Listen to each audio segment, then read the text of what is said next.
कलाई पे प्यार के डोर, जन्म जन्म के नाता बाई रही है तू खुश चाहो।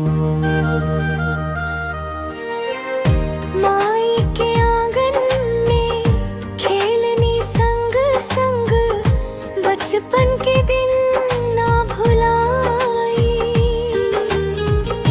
कब हूँ रूठल कब हूँ मनावल, तू ही रहला हमार सहाई।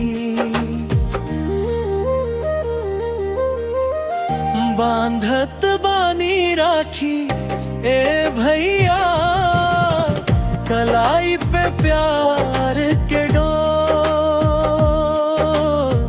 बहिना के लाज रखी हाँ सदा तू रही हाँ खुश चहुँ। बांधत बानी राखी भैया, ये रिश्ता सबसे प्यारा, जन्म जन्म रहे जोर, रहे सदा ये सहारा।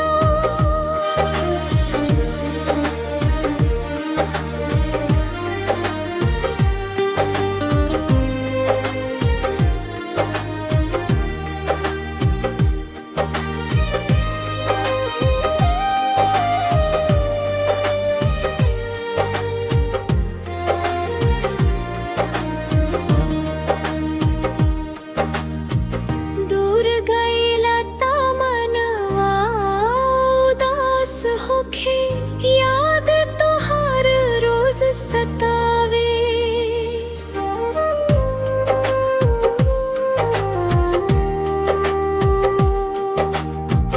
राखी के दिन जब सामने आईबा, अखियाँ खुशी से भर जावे।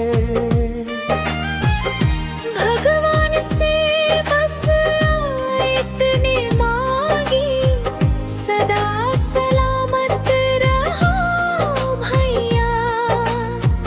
बहिना के माथे हाथ रखी बन रहा तू सगरो छैया।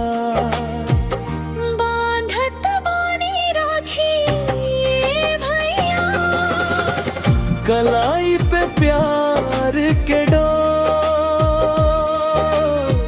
बहिना के लाज रखी हो सदा तू रही हो खुश चाहो। बांधत बानी राखी ए भैया, ये रिश्ता सबसे प्यारा, जन्म जन्म रहे जो रहे सदा ई सहारा।